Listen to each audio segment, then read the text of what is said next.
Hello students, आज जानते हैं प्रेशर के बारे में। Pressure exam point of view से बहुत इंपॉर्टेंट चैप्टर है। ठीक है, तो मैं कोशिश करूंगा कि आप मैं इसे सरल भाषा में समझा सकूं ताकि आप जीवन में और कभी ना भूलें।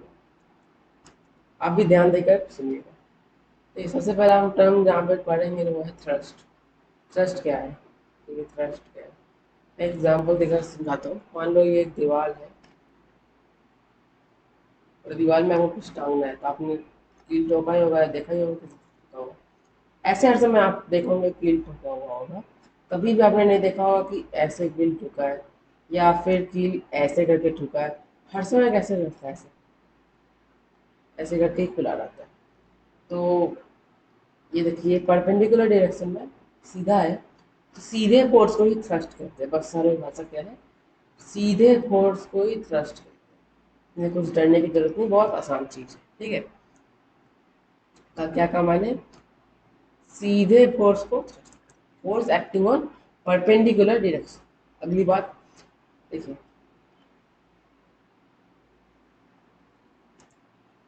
thrust exerted by a body on a surface is equal to weight of the body। मान लीजिए टेबल क्या हुआ इधर, ये मान लीजिए टेबल है। ये क्या है? टेबल। तो ये इसका ये जो थ्रस्ट लगाएगा ना, ये भी तो परपेंडिकुलर फोर्स ही है। बिल्कुल, ये भी तो एक परपेंडिकुलर फोर्स ही है ना। तो ये भी तो कुछ फोर्स लगाएगा, तो ये perpendicular force he wait of the body है। यानी यही ये बुक ही जो बुक का, यानी ये जो थ्रस्ट लगा रहा है, ये उसका weight equal to the weight of the body. ठीक है,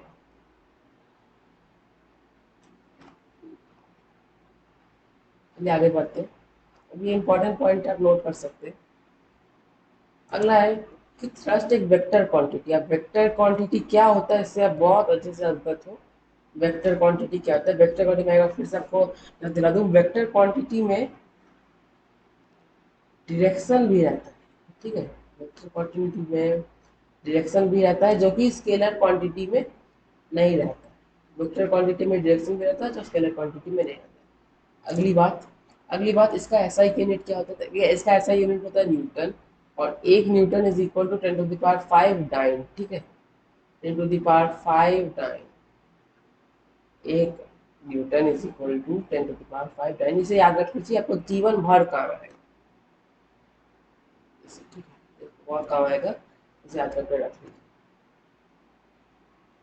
अगली बात अगली बात ये है कि effect of a thrust is less on a large surface और it is more on a small area. कैसे हम समझें? मान लीजिए सैंड, मैं सैंड बना रहा हूँ सैंड का सरफेस है। मान लीजिए ये एक सैंड का सरफेस है और ये भी एक सैंड का सरफेस। अगर आप इस पर खड़े हो ना, मान लीजिए इस पर कोई लड़का खड़ा है, इसका पैर हल्का सा दबा हुआ रहेगा, देख रहे हैं? तो पैर हल्का सा दबा हुआ रहेगा। वहीं अगर ये वही लड़का अगर उस पर जाकर सो जाए, वही लड़का अगर इस पर जाकर सो जाए, तो क्या कुछ फर्क पड़ेगा? देखिए, लड़का अगर इस पर जाकर सो जाए तो कुछ फर्क नहीं पड़ेगा। लेकिन तो क्या बोला, इफेक्ट ऑफ थ्रस्ट। थ्रस्ट देखिए, इसका वेट उतना ही है, लेकिन इधर क्या है, एरिया कम है। इधर देखिए एरिया कम है, इधर एरिया बहुत ज़्यादा है। इधर देखिए इतनी एरिया है और इधर सिर्फ इतनी सी एरिया। आपको भी देख लीजिए, इसमें ज़्यादा एरिया है। इसी प्रकार आप देखिए, मैं एक बॉल का एग्जाम्पल लेता हूँ, बैट का। सॉरी, बॉल कह रहा हूँ मैं, ये एक बैग है। बैग का आपने ये तो देखा ही होगा, और बैग तो आपका स्कूल जाते हो, हालांकि अभी नहीं जा रहे हो, लेकिन जब जाते थे तो ये देखा होगा, इसी को आपने आप कंधों पर टांग कर जाते थे ना। तो हर समय ये मोटा खरीदना चाहिए। आप खुद ही अब इमेजिन कर लीजिए, जितना मोटा होगा क्या होगा, लार्ज अगर एरिया ज़्यादा होगा तो क्या होगा, फोर्स थ्रस्ट कितना लगेगा? ले सकेंड, कंधों पर जोर आपका कम लगेगा। अगर ये आपका छोट बड़ा होगा तो वहीं अगर आप इमेजिन कीजिए, अगर आपका स्कूल बैग में इसके जगह ये लगा दें तो कितना दर्द हो सकता है। ठीक है, अभी देखिए मैं एक लाइन बना रहा हूँ, अगर मान लीजिए सिर्फ ये लगा रहे स्कूल बैग में, ये दोनों ऐसा स्कूल बैग हो आपका, ये चीज़ ना हो, कितना दर्द के अंदर को आपको सहना पड़ेगा ना। More on for small area, समझे। चलिए, आप हम जानते हैं प्रेशर क्या होता है। थ्रस्ट समझ में आ गया होगा, मैं उम्मीद करता हूँ। थ्रस्ट अगर कोई भी डाउट हो तो आप कमेंट सेक्शन में पूछ लीजिएगा, मैं जवाब दे दूंगा। अच्छा ठीक है। प्रेशर, प्रेशर क्या है? प्रेशर है thrust per unit area of surface. क्या बोला मैंने? Thrust per unit area of surface. जब हम थ्रस्ट को ए सॉरी हाँ, थ्रस्ट को कैसे एक्सप्रेस किया जाता है? थ्रस्ट को पर यूनिट एरिया के पर यूनिट एरिया में एक्सप्रेस किया जाता है। क्या बोल रहा हूँ मैं? The effect of thrust is expressed in terms of thrust per unit area. एक एरिया में कितना थ्रस्ट हो रहा है, ऐसे ही इसे यही है, मतलब इसे ऐसे ही हम एक्सप्रेस करते हैं thrust को। तो इसी क्वांटिटी को हम क्या कहते हैं? प्रेशर कहते हैं। इसी क्वांटिटी को हम प्रेशर कहते हैं। बस इतनी आसान बात है, इसी क्वांटिटी को हम प्रेशर कहते हैं। समझ में आ गया? प्रेशर क्या आता है? मैं लिखूँ तो प्रेशर क्या हो गया? प्रेशर है थ्रस्ट पर यूनिट एरिया, यानी थ्रस्ट अपॉन एरिया। बिल्कुल, thrust upon area, thrust upon area. एक और बात मैं आपको बताना भूल गया, ये देखिए, जब हम थ्रस्ट पढ़ें तो याद रखिए,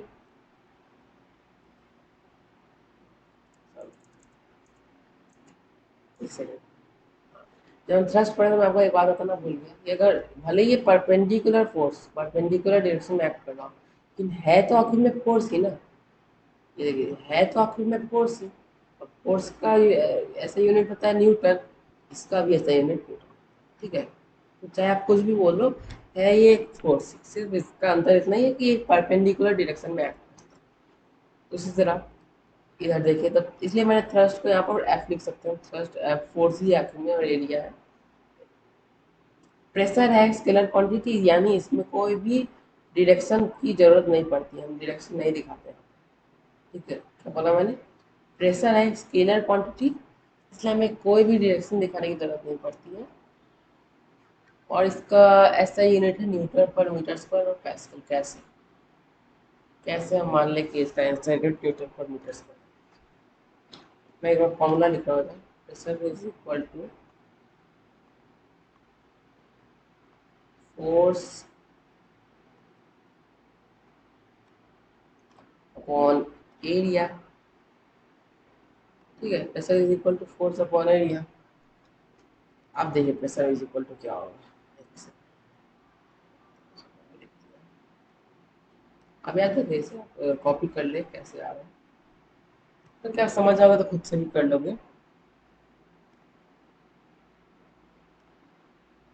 प्रेशर फोर्स का ऐसा यूनिट क्या होता है? फोर्स का ऐसा यूनिट क्या होता है? कमेंट कर दीजिए, वीडियो पॉज कीजिए, कमेंट कीजिए। कर दिया? फोर्स का ऐसा यूनिट होता है न्यूटन का। क्या? न्यूटन। और एरिया का होता है क्या? कमेंट कर दीजिए, मीटर स्क्वायर। तो मैंने यहाँ कुछ अलग लिखा, मैंने भी तो इसी ए लिख दिया, pressure is equal to newton per metre square. मैंने भी तो यही लिखा, pressure is equal to metre per. अब इसी न्यूटन पर मीटर स्क्वायर को देखिए, बार बार इतना बड़ा लिखने से अच्छा हम लोग इसी एक ही बार चीज़ में लिख दें। तो हम लोग है तो आंसर ही आदमी परेशानी हो जाती। इसके लिए भी एक बना लिया यूनिट, डिनोशन यूनिट नहीं है तो पास्कल। क्या था? पास्कल। पास्कल नाम इसलिए, मैं आपको जनरल नॉलेज की बात बता दूं, पास्कल साइंटिस्ट थे, बहुत बड़े साइंटिस्ट। ब्लेज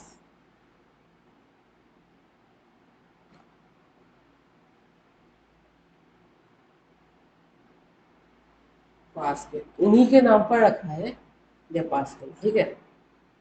ब्लेज पास्कल के नाम पर पी है, यानी पास्कल कहते हैं, ठीक है। प्रेशर के बारे में सब कुछ क्लियर हो गया। अब मैं आपको पूछता हूँ नाम के, मैंने याद से मेरा पूछा था कि प्रेशर इन फ्लूइड्स मतलब हो, समझाइए, आप सब नहीं समझ पाएंगे। अब मैं आप बता सकते हैं कि प्रेशर इन फ्लूइड्स कर सकते हैं। देखिए प्रेशर आप मतलब समझ गए, क्या कहा मैंने, प्रेशर मतलब आप समझ गए, आप बिल्कुल समझ गए ना। प्रेशर क्या है, thrust per unit area F. और फ्लूइड मतलब मैं बता दूं, फ्लूइड मतलब में बहुत लोगों को कंफ्यूजन होता है। फ्लूइड मतलब लोग वाटर समझने लगते हैं, और कई लिक्विड। तो फ्लूइड क्या है, फ्लूइड है, मैं लिख दे रहा हूँ, ध्यान से देखिएगा। एनीथिंग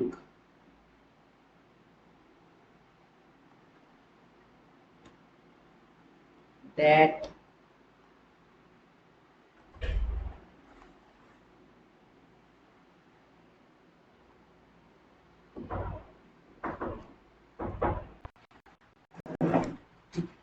एनीथिंग दैट फ्लोस, ठीक है, समझ में आ गया।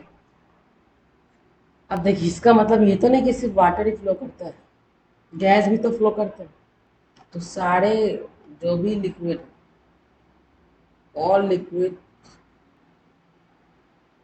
एंड गैसेस, सारे लिक्विड और सारे गैस फ्लो करते हैं, इसलिए सारे लिक्विड और सारे गैस की फ्लूइड आप तलते हैं। प्रेशर इन फ्लूइड्स, प्रेशर मतलब क्या हो गया, थ्रस्ट अपॉन एरिया, यानी F, force upon area is equal to force upon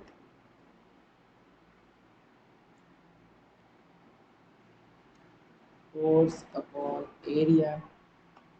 और फ्लूइड क्या हो गया, फ्लूइड हो गया एनीथिंग दैट फ्लोस, ठीक है। आप समझ में आया नाम आपको चैप्टर का। अब हम अगले दिन पढ़ेंगे प्रेशर इन फ्लूइड क्या होता है, ठीक है। चलिए अब मैं आपको एक टेस्ट लेता हूँ, कॉल आप मार्क्स से कर सकते हैं, कमेंट कीजिए कितने मार्क्स मिलते हैं। ठीक है, सबसे पहला क्वेश्चन कि ये आपका एक खुद से अनुमान लगा के बताइएगा कि C G S pressure, C G S unit of thrust, C G S unit of thrust क्या होता है, ठीक है। Option A dyne, option B newton, आप खुद से बताइए आप कौन सा होता है, ठीक है। चलिए आगे बढ़ते हैं। अगला क्वेश्चन, इसका इसका आंसर मैं बता दूं, इसका आंसर होता है जी एफ, ठीक है। खुद ही अनुमान लगाइए जी एफ कैसे होगा। सी जी एफ फुल फॉर्म क्या है, फुल फॉर्म आप खुद लिखिए, नीचे कमेंट कीजिए, और फिर आप खुद ही आंसर समझ जाओगे, आंसर क्या हो रहा है काम, ठीक है। अगला क्वेश्चन, अगला क्वेश्चन है,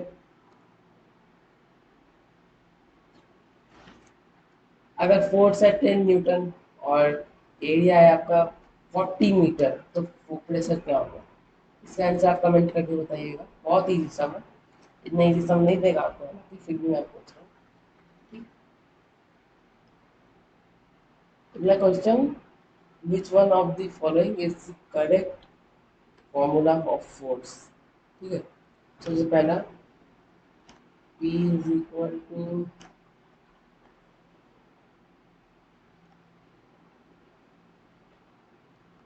रो अपॉन एरिया, ऑप्शन ए हो गई। Option B, pressure is equal to area upon rho. देखिए ऑप्शन ए क्या है, ऑप्शन ए है pressure equal to rho upon area. दूसरा ऑप्शन बी क्या है, ऑप्शन बी है pressure equal to area upon rho. Option C क्या है, pressure equal to area upon force. या ऑप्शन डी क्या है, pressure equal to force upon. कौन सा आपका ऑप्शन सही होगा, आप मुझे बताइएगा, कमेंट कीजिए नीचे, ठीक है, नीचे कमेंट कीजिए। और सुनिए, मुंह मत खोल के लिखिएगा, ईमानदारी से कीजिए। कर दिया होगा आपने। अगला question, thrust is the force acting dash on surface. Thrust is the force acting dash on a surface. Option B, option A, normally.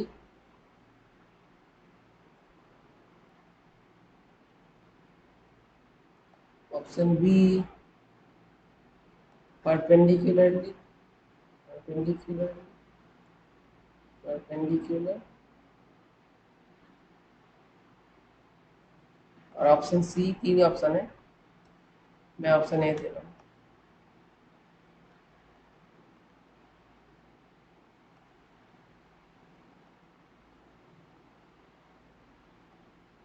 सी क्या है? सी है आपका ए एंड बी। आप बताइए, कमेंट कीजिए आंसर। आंसर मैं इसका बता दूं, नॉर्मली और परपेंडिकुलर एक ही बात है, ठीक है। इसलिए कंफ्यूज करने के अगर आपको ऐसा क्वेश्चन दे तो ऑप्शन सी पर टिक करा कर लाइएगा, ए एंड बी, ठीक है। चलिए,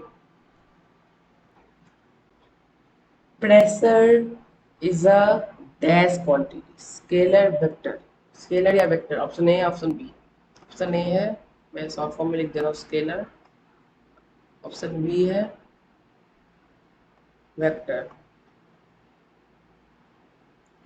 चौथा question, thrust is a dash quantity, scalar या वेक्टर, ठीक है। चलिए, आंसर लिखोगे तो कमेंट करोगे ना, तो थ्रस्ट डैश देखकर ऑप्शन ए लिखना या ऑप्शन बी लिखना, और प्रेशर डैश देकर ऑप्शन ए या ऑप्शन बी लिखना, ठीक है। चलिए, तो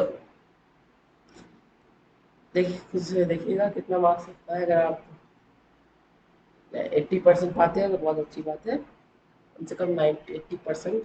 मैंने बहुत इजी क्वेश्चन पूछे थे, इसलिए आपको 100% होनी चाहिए। फिर भी 80% जल्दी कोई बात नहीं, और जो लोग 80% से कम पाए हैं वो लोग एक बार फिर से लेक्चर देखें और ध्यान से देखें, ठीक है। चलिए,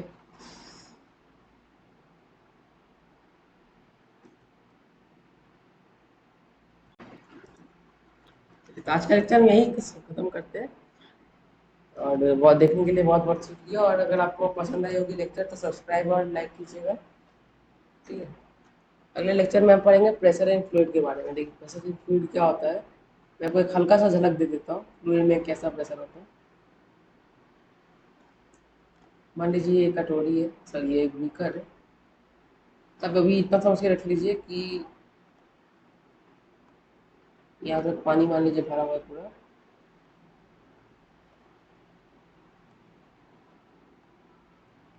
तो इसके अंदर जो फ्लूइड है ना, पहले पानी ही है मान लीजिए, ये हर जगह हर हर डिरेक्शन में फोर्स लगाएगी, यही है, ठीक है।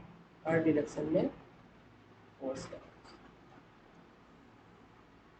तो यही है प्रेशर एंड फ्लूइड्स। अभी आपको ज़्यादा कुछ जानने की जरूरत नहीं है, मैं जब बाद में पढ़ाऊँगा तब आपको सब क्लियर हो जाएगा। आज का वीडियो कमेंट कीजिएगा समझ में आया या नहीं आया, और कोई भी चीज़ अगर नहीं समझ में आई होगी तो मैं कुछ दूंगा, एक और लेक्चर बना दूँ, ठीक है। इसलिए बहुत बहुत धन्यवाद। तो मैं जैसे कह रहा हूँ, सब्सक्राइब कीजिएगा और लाइक कीजिएगा और अपने दोस्तों के साथ भी शेयर कीजिएगा। बहुत बहुत धन्यवाद।